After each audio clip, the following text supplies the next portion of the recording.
because people have asked me in the past, quite rightly, I understand it, why would someone give their life to this conspiracy, this global takeover, in 1500 or 1650 or 1820, when they knew they were never going to be around to actually see it happen, which is what they're trying to do now, playing the cards they're playing now? The answer to that is they were just vehicles. These entities are the common force passing through history, which has led this conspiracy to where it is today. And the idea is to so tie up the world that they make everywhere in the world dependent on everywhere else in the world, which means that no one has control over their own destiny. It's all in the hands of other people and situations that they have no control over. That's the idea. People talk about the prison planet. The prison planet is the human mind imprisoned. That's what it is. But if you keep going, because you want to know the origin of this, then you go out of this reality called visible light. You go out of this into other levels of reality. If you go to a stage hypnotist show, what do you see? You see stooges on the stage, and then you see the hypnotist, and he goes along and he uses his techniques to implant a belief in reality into the stooges. He might tell them there's an elephant in the audience. He might tell them that the woman next to the person is naked.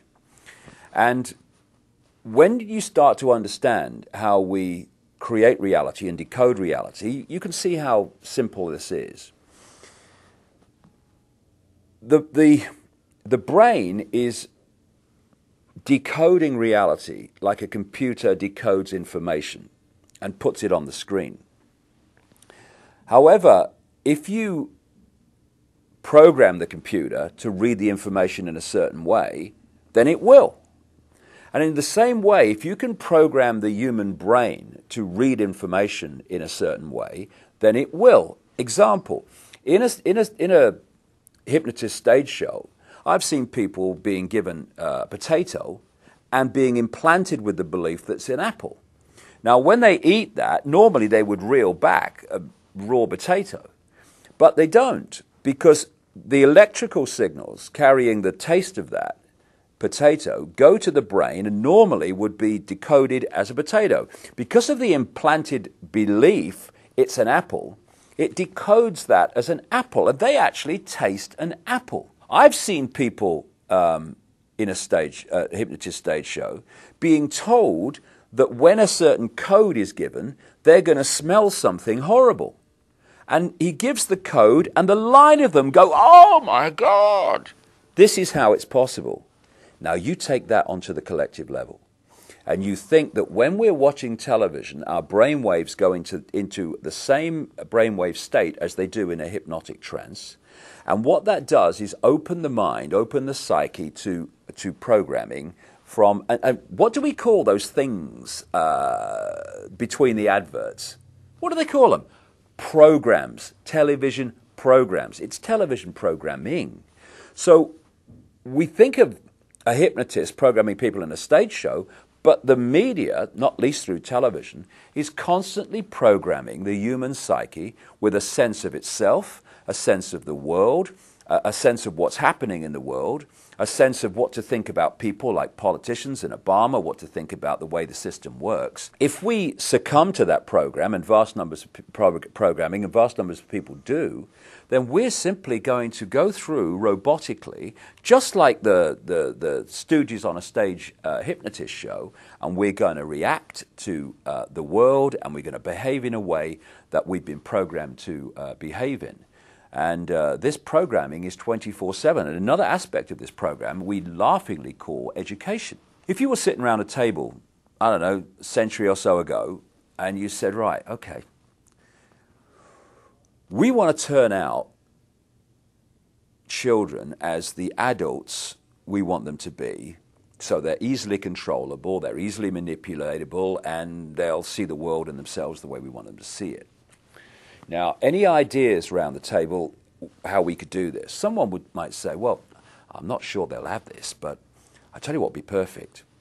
We take the children from their parents at a very, very early age, and throughout their formative years, up through school and college and university, we have control of what goes into their heads, into their minds, like at least 5 days a week, most days of the year, that would be perfect, because we turn out almost everyone to see the world the way we want them to see it. Well, that's exactly what they've done.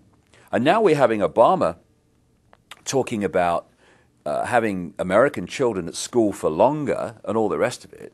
And it's all part of the process of, A, giving the children more time under the state's control and influence than the parents, and also having more time to program the young people to see the world and become the adults that they want them to be. There's one area that's very important to understand in how people apparently come out of nowhere to positions of power and influence, like they say, or lots of people believe that Obama came out of nowhere. He was prepared for a very long time to do what he's doing now. These people do not do ad lib. They don't do make it up as you go along. It's all projected a long way forward.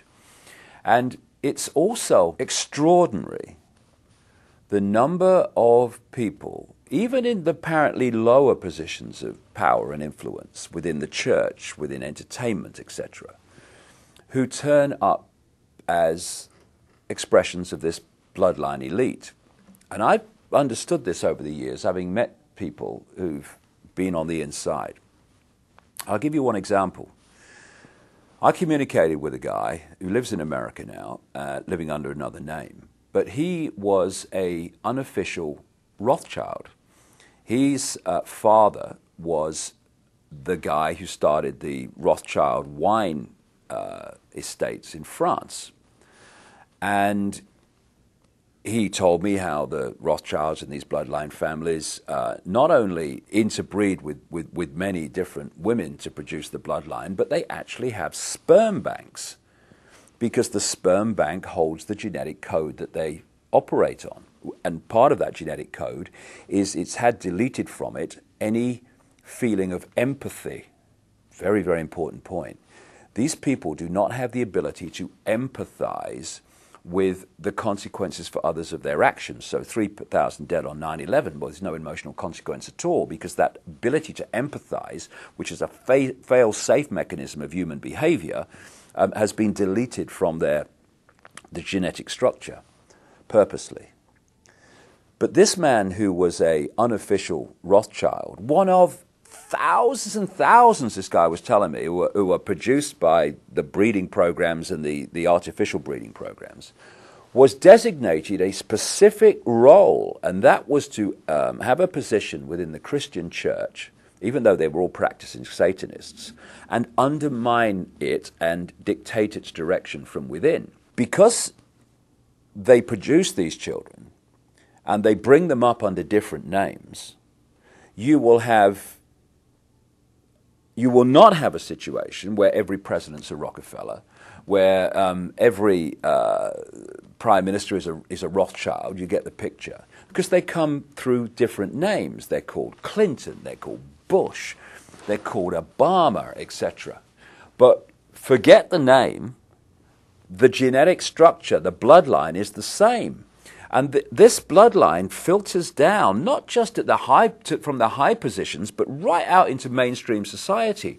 Why do some artists who have a certain amount of talent, some not very much, why do they get picked up by the corporations to become these big influencers of young people and other people through the entertainment and the music industry, and others with incredible talent never get off the ground?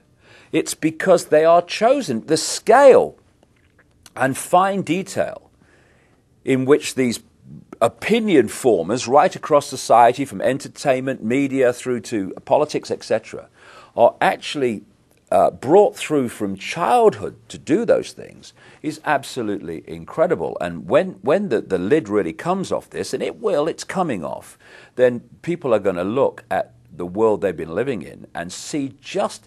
Even if people now think, yes, it's a controlled world, whoa, wait till you see the level of control. And they have their people all over the place in all these different institutions, religions, etc., to push society in the desired direction. When he left the